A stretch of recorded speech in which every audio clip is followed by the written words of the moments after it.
नमस्ते दोस्तों, जय श्री कृष्णा। आप सब लोग मन लगाकर पढ़ ही रहे होंगे।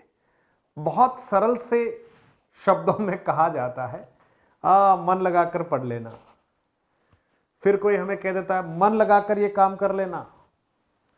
अरे बोले इधर उधर मन क्यों भटका रहा है यार, मन लगाकर खा ले, थोड़ा शरीर के लग जाएगा। अरे ये काम ऐसे कैसे कर रहा है, कुछ मन लगाकर कर ले यार, काम अच्छा हो जाएगा। अजी कहते सब हैं मन लगाकर पढ़ाई कर लो, मन लगाकर ये काम कर लो, लेकिन कोई ये नहीं बता रहा कि ये मन लगाएं कैसे।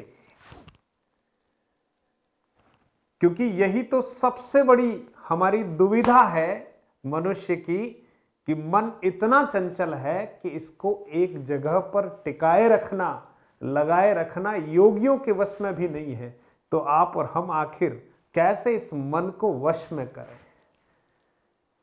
योगेश्वर भगवान श्री कृष्ण सारथी के रूप में आप देख रहे हैं, और अर्जुन रथ पर सवार है, गांडीव धनुष हाथ में है, और पताका पर साक्षात हनुमंत सरकार विराजमान है।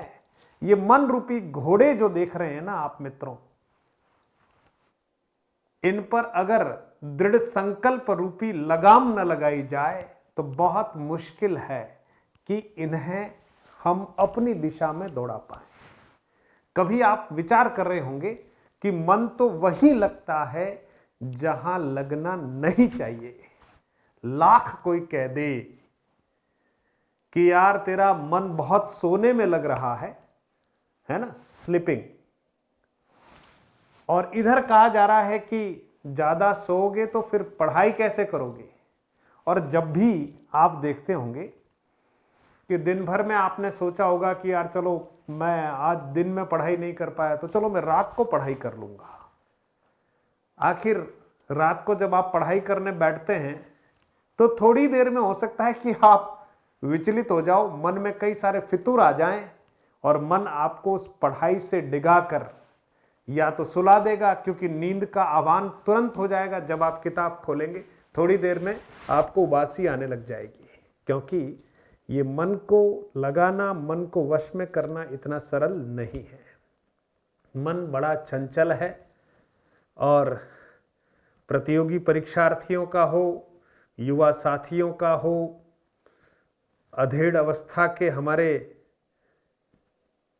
यूं कह सकते हैं अग्रज बंधुओं का हो, या वृद्धावस्था के हमारे संरक्षक मंडल के आदरणीय प्रबुद्ध जनों का हो, ये मन तो मन है साहब, मन एक जैसा होता है।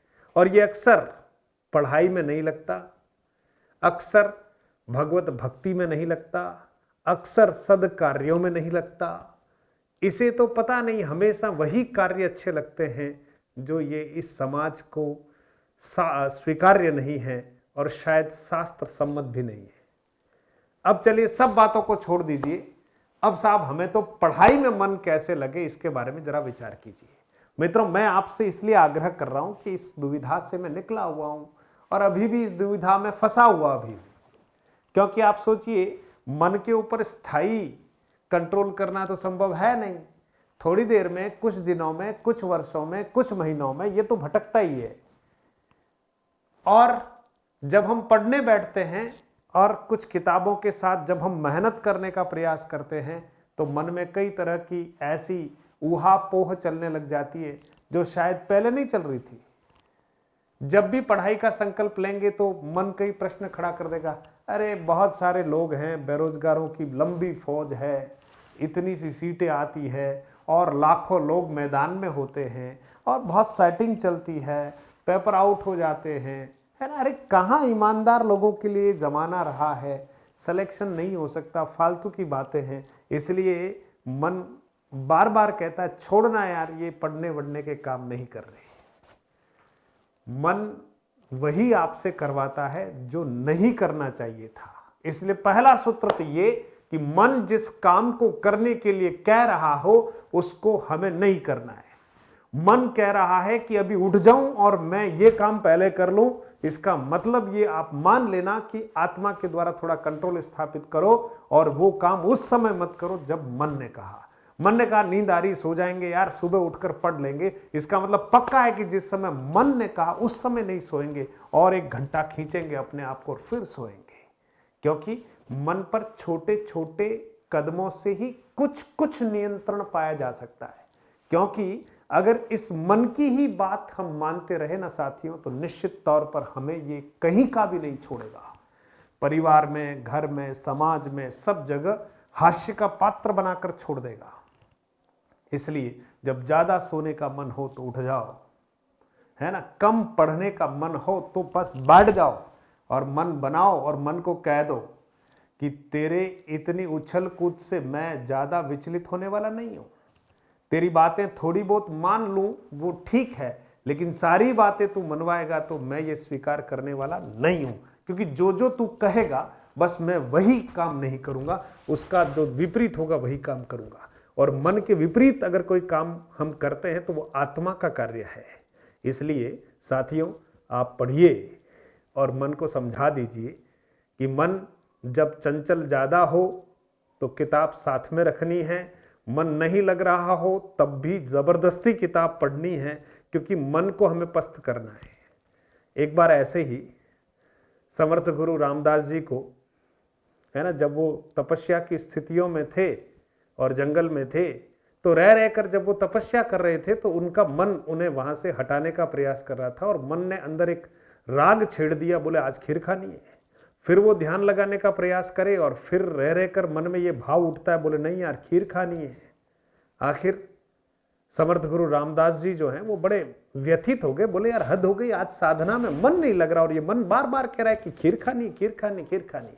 आखिर समर्थ गुरु रामदास जी को लगा कि यार इस मन को ठिकाने लगाना पड़ेगा। वो पास के गांव में गए और कुछ उनके जो शिष्य होंगे उनको कहा कि भाई यार आज थोड़ा एक पतीला भर के खीर बनाओ रे जरा, है ना। बड़ा पतीला भर के, भगोना भर के खीर बनाई साहब, और खीर बनाई। उसके बाद समर्थ गुरु रामदास बैठे खीर पीने के लिए। खीर 1 कटोरा, 2 कटोरा, क्योंकि बहुत ज्यादा अच्छी लग रही थी ना, 3 कटोरा, 4 कटोरा। अब मन कह रहा है कि नहीं नहीं मैं नहीं पी सकता, मैं मर जाऊंगा। बोले और पी, आज और पी, और पी, और पी।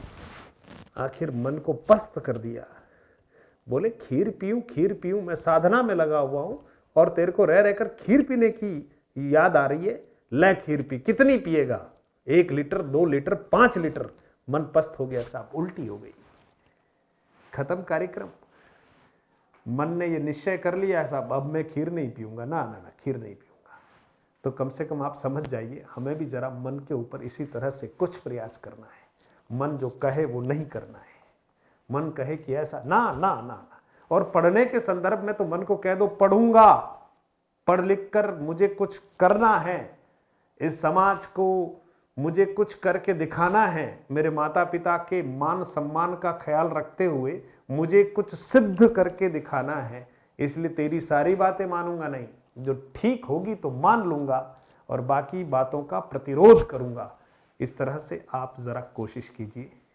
और फिर वही कह रहा हूं जो सब कहते हैं, मन लगाकर जरा पढ़ लीजिए और मन को लगाने का छोटा छोटा अभ्यास कीजिए। और अगर आप 10 काम दिन में निर्धारित करते हैं तो पढ़ाई को प्रायोरिटी पे रखिए। मन ये कहेगा पहले ये कर लें, फिर पढ़ाई कर लेंगे। फिर पढ़ाई करने बैठते हैं तो याद आता रहा नहीं यार ये और कर रहे थे, फिर आराम से पढ़ाई करेंगे। तो फिर हम वो काम करने चले गए, समय काफी निकल गया, फिर आए बोले यार बहुत टाइम हो गया आप थोड़ा पढ़ लेते। फिर कोई तीसरा काम मन याद दिला देगा तो पक्का है मन जो याद दिलाए वो काम उस समय नहीं करेंगे। सुबह याद दिलाता है ना तो दिन भर पढ़ाई करके शाम को वो काम करेंगे, तो मन को लगेगा यार ये मेरी बात इतनी अच्छी तरह से मानता नहीं है, उसको हारना पड़ेगा, आप जीत जाएंगे। सही बात है ना दोस्तों। अब मन लगाकर पढ़ना प्रारंभ कीजिए, क्योंकि इसी में आपकी भलाई है।